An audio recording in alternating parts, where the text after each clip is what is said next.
साथियों नमस्कार। मैं Manoj Vishwakarma, social activist, artist और साइंटिस्ट। साथियों अभी मैं देख रहा था, 2-4 दिन पहले की घटना है, एक न्यूज में पढ़ रहा था। जोधपुर का केस है। एक औरत ने अपने पति को काटा, सर काटा, डेड बॉडी को काटा, अलग अलग सर को उसने कहीं सीवरेज वगैरह में डाल दिया। वो कहीं जाके अटक गया, पानी की पाइप को ब्लॉक हो गया। तो ब्लॉक हो गया तो वो सीवरेज साफ करे, जब वो देखा कि भैया उसका तो किसी बंदे का सर है, देखा तो भैया वो सड़ा हुआ पानी में तो गल के हो ही जाता है।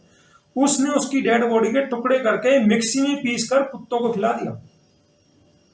सोचो आज के जमाने में हिंदुस्तान में हालात इतने खतरनाक हो गए हैं, न्यायपालिका ने औरतों के खिलाफ कार्रवाई ना करके औरतें औरतें औरतें बहू को सिर पे चढ़ा के बहू करे सब कुछ ठीक है, मर्डर भी कर दे, 15 दिन में जमानत दे दे।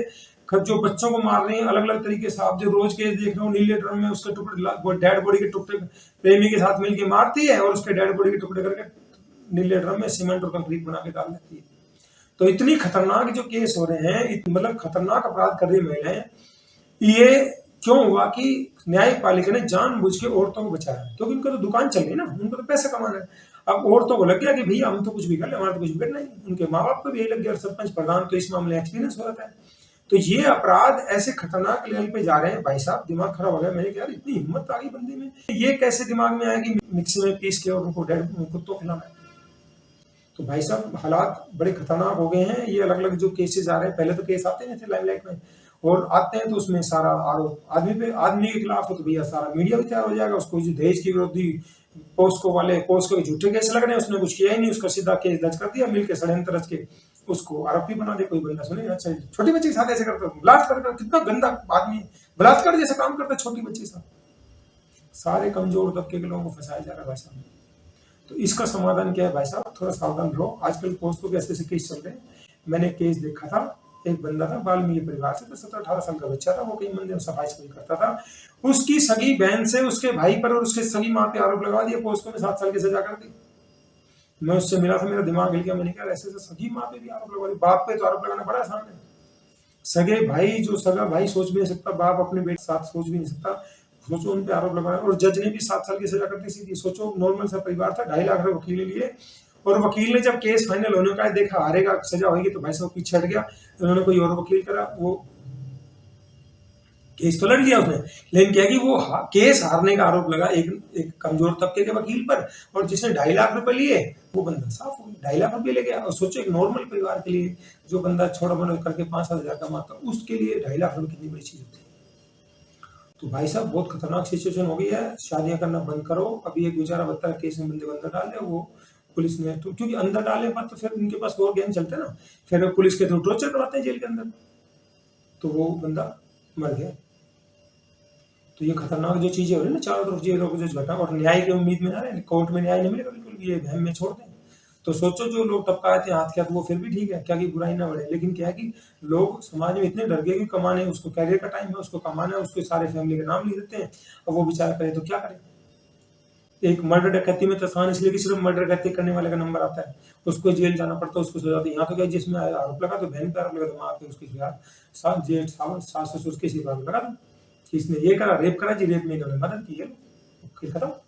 तो बहुत खतरनाक खेल चल रहा है। न्यायपालिका में न्याय बिल्कुल भी नहीं है, बिल्कुल बेशर्मी हो रही है। जिनका पैसे होते हैं पैसे फेंक के अपर कास्ट वाले बच जाते हैं, नॉर्मल लोगों को बहुत बुरा हाल है।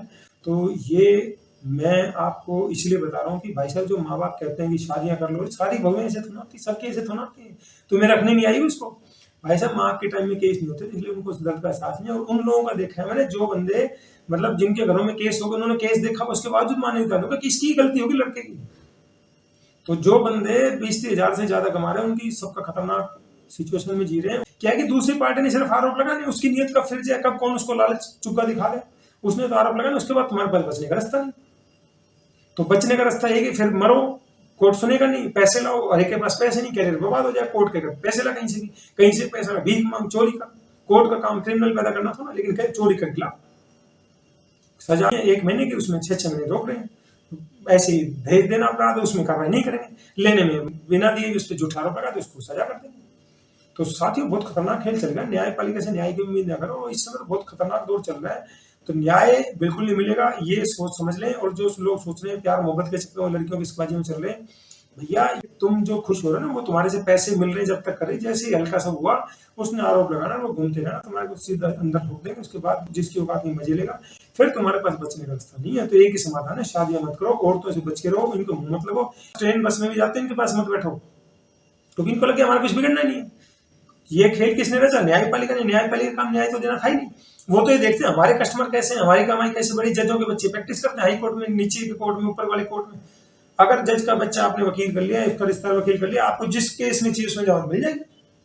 और वैसे हो तो नहीं मिलेगी, आप कुछ भी कितना हो कर दो तो वहाँ बेल मिल जाता है, तो उनकी तो कमाई है। तो जज अपने हिसाब से देखते हैं, तो केसों को इसलिए चलाते हैं, बोले एक केस में अगर सजा भी की जाती है नीचे, कोई बात नहीं, 2 वकील की कमाई हो, इसमें एक बच्चा तुम्हारे हो। तो इस मानसिकता को समझे, जो ओबीसी वाले, जो कमजोर तबके के लोग एक दूसरे कमजोर कर रहे हैं, झूठे छोटे आरोप लगा रहे हैं। तो भाई साहब, आप सिर्फ एक केस नहीं डाल रहे किसी परिवार को बर्बाद करने के लिए, आप एक बहुत बड़ा नुकसान करें समाज का, कि आपका समाज का व्यक्ति आने वाले टाइम में अन्याय अत्याचार का विरोध नहीं कर पाएगा। और वो नंबर आज आप किसी के साथ करें, कल आपके साथ भी होगा। ये बहम में ना रहे कि हमारे साथ नहीं होगा, भाई साहब नंबर आएगा। अब देखो ना, आईपीएस लेवल के लोग सुसाइड करें, कितना खतरनाक खेल हो रहा है। आईपीएस एडीजीपी लेवल का बंदा अन्याय के खिलाफ आवाज उठाते तो उसको सुसाइड करना पड़ता। वैसे होता तो उसको कुछ भी नहीं करना पड़ता, वो कितनी गुंडागर्दी बदमाशी कर ले तो कुछ नहीं करता, क्योंकि इनके लोग बैठे बचाने वाले। तो साथियों, ये सिचुएशन खतरनाक सिचुएशन है। मैं युवाओं से आपसे अपील करना चाहता हूँ, भैया अपने माँ बाप को समझा लो, शादी मत करो। सबसे बढ़िया तो आप संयम से रहें भैया, बिना शादी के लोग रहते हैं, उस मुसीबत में आपका परिवार जब तड़फेगा, पल पल न्याय तो मिलेगा नहीं। मर जाए वो तो क्या पीछे छूट जाता है एक तरह से, भैया चलो प्राण निकल गए, लेकिन जो तड़फ तड़फ के मारते हैं बड़ा खतरनाक होता है। आपका परिवार रहेगा, आप रहेंगे, न्याय नहीं मिलेगा, कुछ कहने लायक नहीं बचोगे, सामाजिक, आर्थिक और मानसिक शोषण होगा, आपकी सिचुएशन ऐसी हो जाएगी ना जिया ना मरा। तो उससे बढ़िया शादियां मत करो भाई साहब, नहीं हो बाजार में दुनिया भर की मिलती, वो सस्ती पड़ेंगी। औरतों वाले जो ये एल्यूमनी मांग रहे हैं, उससे कहीं सस्ता पड़ता है। तो वो आपकी मर्जी है कैसे जीना है, लेकिन मेरा सुझाव है कि आप थोड़ा बच के रहें। आजकल तो लोग साफ बोल रहे हैं भैया, आपको इस तरह की औरतों से अच्छा है तो भैया वैसे तो कई गुना बढ़िया, वैसे तो कह रही मैं शरीर परोसती हूँ, वो तुम्हारे पे झूठी गैस तो नहीं डाल ली, ठीक है, वो तुमने पैसे दिए, उसने अपना शरीर परोसा, ठीक है, तुमने एंजॉय किया। लेकिन ये जो एंजॉय तो नाम मात्र का होता है, वो जिसकी प्लानिंग कुछ हो चल रही है, मन में षड्यंत्र चल रहा है, वो किस चीज का एंजॉयमेंट?